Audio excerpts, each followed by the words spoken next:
ನಮಸ್ತೆ ಸ್ನೇಹಿತರೆ, ನಾನು ರಘು ಮಾತನಾಡುತ್ತಿರೋದು ರಘು ಬೊಮ್ಮನರ್ ಯೂಟ್ಯೂಬ್ ಚಾನಲ್ನಿಂದ. ಇಂದು ನಮ್ಮ ಊರಾದ ಹನುಮನಹಳ್ಳಿಯಲ್ಲಿ ಶ್ರೀಮತಿ ಪುಷ್ಪಾವತಿ ಜಯಣ್ಣ ಎಂಬ ಮುಖ್ಯೋಪಾಧ್ಯಾಯಿನಿಯೊಬ್ಬರು ವಯೋಸಹಜ ನಿವೃತ್ತಿ ಹೊಂದಿದರು. ಆ ಪ್ರಕಾರವಾಗಿ ಅದ್ಧೂರಿ ಸಮಾರಂಭವನ್ನು ಏರ್ಪಡಿಸಲಾಗಿತ್ತು. ಅವರ ಅಭಿಮಾನಿಗಳೆಲ್ಲರೂ ಬಂದು ಅವರನ್ನು ಸನ್ಮಾನ ಮಾಡಿ ಫೋಟೋ ತೆಗೆಸಿಕೊಳ್ಳುತ್ತಿದ್ದರು. ಊಟದ ವ್ಯವಸ್ಥೆಯಂತೂ ಕೇಳಬಾರದು, ತುಂಬ ಅದ್ಧೂರಿಯಾಗಿತ್ತು. ಎಲ್ಲರೂ ಸಂತೋಷದಿಂದ ಊಟ ಮಾಡಿ ತೃಪ್ತಿಪಟ್ಟರು. ಇದು ಅವರು ಸೇವೆಗೆ ಸೇರಿದಂತಹ ಫೋಟೋ. ಸಮಾರಂಭಕ್ಕೆ ಜನರು ಎಷ್ಟು ಜನ ಬಂದಿದ್ದರೆಂದರೆ ನಮ್ಮ ಊರಷ್ಟೇ ಅಲ್ಲ, ಸುತ್ತಮುತ್ತ ಗ್ರಾಮಗಳಿಂದಲೂ ಸಹ ಅವರ ಅಭಿಮಾನಿಗಳು ಸೇರಿದ್ದರು. ಅವರ ಹಳೆಯ ವಿದ್ಯಾರ್ಥಿಗಳಂತೂ ಬಹಳಷ್ಟು ಜನ ಬಂದಿದ್ದರು. ನಿಜಕ್ಕೂ ಹೇಳಬೇಕು ಅಂದರೆ ಅವರ ಹಳೆಯ ವಿದ್ಯಾರ್ಥಿಗಳು ಇದ್ದಂತಹ ಸಮಯದಲ್ಲಿ ನಮ್ಮ ಶಾಲೆ ವಿದ್ಯಾರ್ಥಿಗಳಿಂದ ತುಂಬಿ ತುಳುಕುತ್ತಿತ್ತು. ಅಂದ ಮೇಲೆ ಇವರು ಎಷ್ಟು ಅಭಿಮಾನ ಸಂಪಾದಿಸಿದ್ದಾರೆ ಎಂಬುದನ್ನು ತಿಳಿಯಿರಿ ಸ್ನೇಹಿತರೆ. ಇವರೆಲ್ಲ ಸೇರಿರೋದು ಇವರ ಹಳೆಯ ವಿದ್ಯಾರ್ಥಿಗಳು.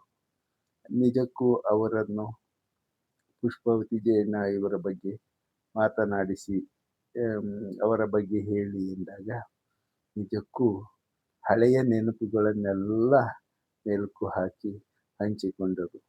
ಅವರು ವಿದ್ಯಾರ್ಥಿಗಳಾಗಿದ್ದ ಕಾಲದಲ್ಲಿ ಪುಷ್ಪಾವತಿ ಜಯಣ್ಣ ಅವರು ಬಂದ ತಕ್ಷಣ ಎಷ್ಟು ಸೈಲೆಂಟಾಗಿ ಕೂರ್ತಾ ಇದ್ರು.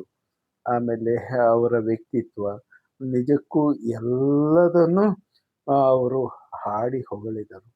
ಕೊನೆಯಲ್ಲಿ ಅವರಿಗೆ ಎಲ್ಲ ಅವರ ಹಳೆಯ ವಿದ್ಯಾರ್ಥಿಗಳು ಹಾರ ಹಾಕಿ ಸನ್ಮಾನ ಮಾಡಿದರು.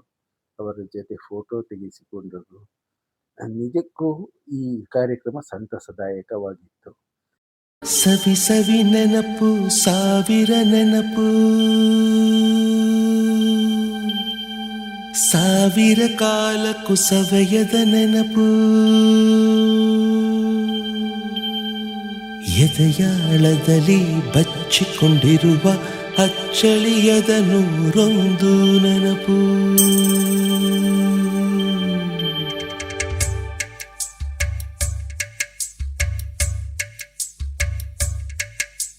ಸವಿ ಸವಿ ನೆನಪು, ಸವಿ ಸವಿ ನೆನಪು, ಸಾವಿರ ನೆನಪು, ಎದೆಯಾಳದಲ್ಲಿ ಬಚ್ಚಿಕೊಂಡಿರುವ ಅಚ್ಚಳಿಯದ ನೂರೊಂದು ನೆನಪು.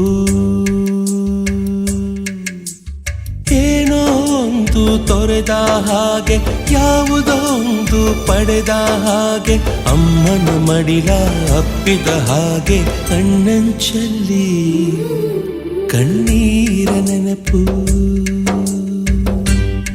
ಸವಿ ಸವಿ ನೆನಪು, ಸವಿ ಸವಿ ನೆನಪು, ಸಾವಿರ ನೆನಪು, ಮೊದಲು ಹಿಡಿದ ಬಣ್ಣದ ಚಿಟ್ಟೆ, ಮೊದಲು ಕದ್ದ ಜಾತ್ರೆಯ ವಾಚು, ಮೊದಲು ಕೂಡಿಟ್ಟ ಹುಂಡಿಯ ಕಾಸು, ಮೊದಲು ಕಂಡ ಟೂರಿಂಗ್ ಸಿನಿಮಾ, ಮೊದಲು ಗೆದ್ದ ಕಬಡ್ಡಿ ಆಟ,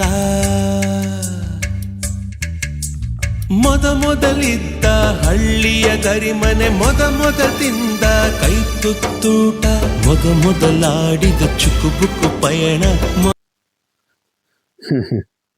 ನೋಡಿದ್ರಲ್ಲ ಸ್ನೇಹಿತರೆ, ಶ್ರೀಮತಿ ಪುಷ್ಪಾವತಿ ಜಯಣ್ಣ ಅವರು ನಮ್ಮೂರಲ್ಲಿ ಬಹಳ ಶ್ರದ್ಧೆಯಿಂದ ಕೆಲಸ ಮಾಡಿ ಜನರ ಪ್ರೀತಿಯನ್ನು ಗಳಿಸಿದರು ಹಾಗೂ ವಿದ್ಯಾರ್ಥಿಗಳ ಪ್ರೀತಿಯನ್ನು ಗಳಿಸಿದರು. ಎಲ್ಲರೂ ಅವರಿಗೆ ಶುಭ ಹಾರೈಸೋಣವೇ.